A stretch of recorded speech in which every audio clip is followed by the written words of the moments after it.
Halo semuanya, pada video kali ini saya akan menyampaikan pengalaman terkait studi independen bersertifikat program Kampus Merdeka. Sebelumnya, perkenalkan nama saya Alvanur Mutakin, mahasiswa program studi Administrasi Negara Universitas Islam Malang yang mengikuti kegiatan magang dan studi independen di PT Heptibet Teknologi Indonesia. Sebelumnya, saya akan menjelaskan apa yang dimaksud dengan magang studi independen bersertifikat atau MSIP. MSIP adalah kepanjangan dari program magang dan studi independen bersertifikat.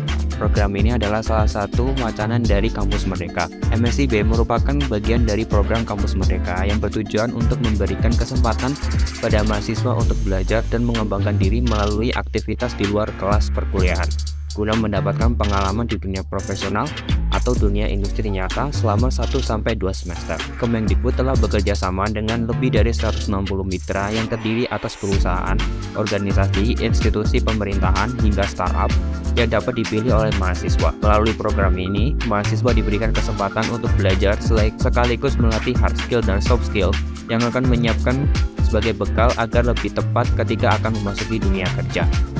Satu mitra yang bergabung dengan MSIP adalah PT Heptibet Indonesia atau Heptibet.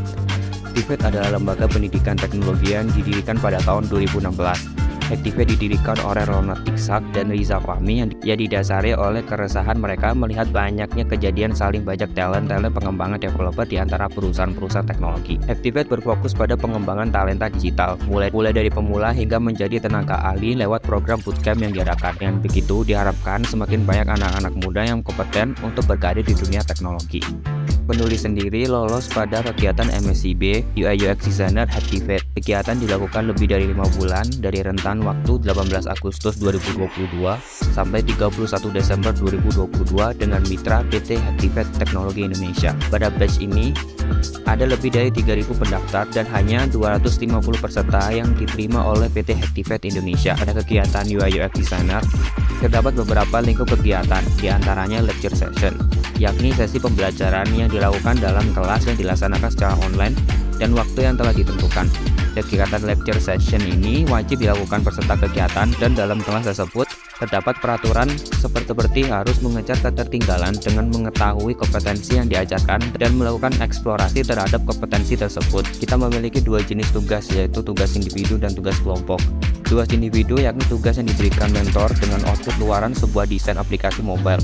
Proyek ini nantinya menghasilkan desain yang diberi nama REPO atau Recycle Point, yakni layanan pengumpulan sampah anorganik berbasis desain aplikasi mobile. Alasan mengambil tema permasalahan tersebut adalah saat ini sampah anorganik menjadi salah satu penyumbang pencemaran lingkungan yang sudah besar di dunia.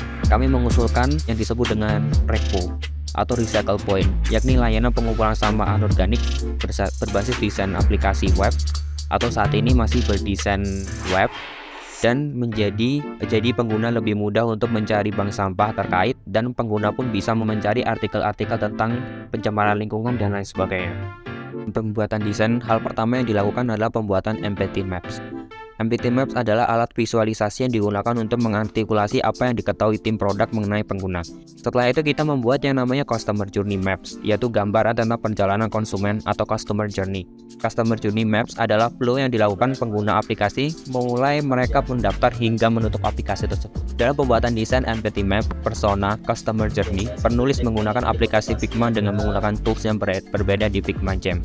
Figma Jam adalah tools yang digunakan untuk visualisasi data bagi desainer produk. Dalam pengerjaan, saat pengerjaan kita mengerjakan lebih dari 2 bulan pengerjaan. Dan kedua, kami membuat yang disebut dengan competitive audit atau research report. Competitive audit adalah strategi marketing yang dimana divisi produk mengidentifikasi kompetitor yang memiliki produk penjualan serta strategi pemasaran mereka.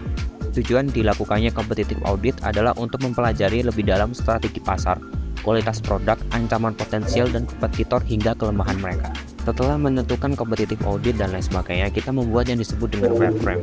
Wireframe adalah sebuah kerangka untuk menata sebuah item laman website atau aplikasi.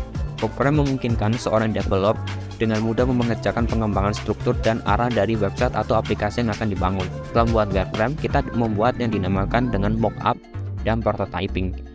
Mockup adalah hasil akhir desain yang sudah berisi informasi dan bentuk elemen dengan tingkat presisi yang tinggi untuk membuat hasil desain seolah-olah terlihat real dan nyata. Sedangkan prototype adalah simulasi bagaimana user berinteraksi dengan user interface secara nyata, mulai dari hasil animasi dan perpindahan dari setiap desain mockup. Desain mockup seperti tampilan ini pada gambar tersebut adalah tampilan dari desain mockup dari wireframe bank sampah digital. Pembuat mockup, saya menambahkan elemen seperti warna, font, ilustrasi, dan banner untuk mendukung tampilan agar lebih menarik. Setelah menyelesaikan seluruh step pengerjaan, kita akan melakukan yang dinamakan demo project. Demo project ini dilakukan secara individu dan juga ada secara kelompok. Hari ini saya akan menjelaskan tugas secara individu. Kami melakukan presentasi bersama mentor dan juga kita mendapatkan beberapa masukan dari mentor untuk memperbaiki desain kami. Dan ini adalah desain aplikasi kita. Untuk saat ini saya masih berfokus dengan penggunaan web karena pengembangan aplikasi sangatlah mahal. Ini adalah desain web yang saya buat dan bisa diakses. Dalam web ini terdapat layanan pencarian bank sampah. Dua, yaitu ada artikel dan juga beberapa visi misi dalam program kami. Kedepannya program ini bisa berkembang dan bisa dikembangkan lebih baik lagi.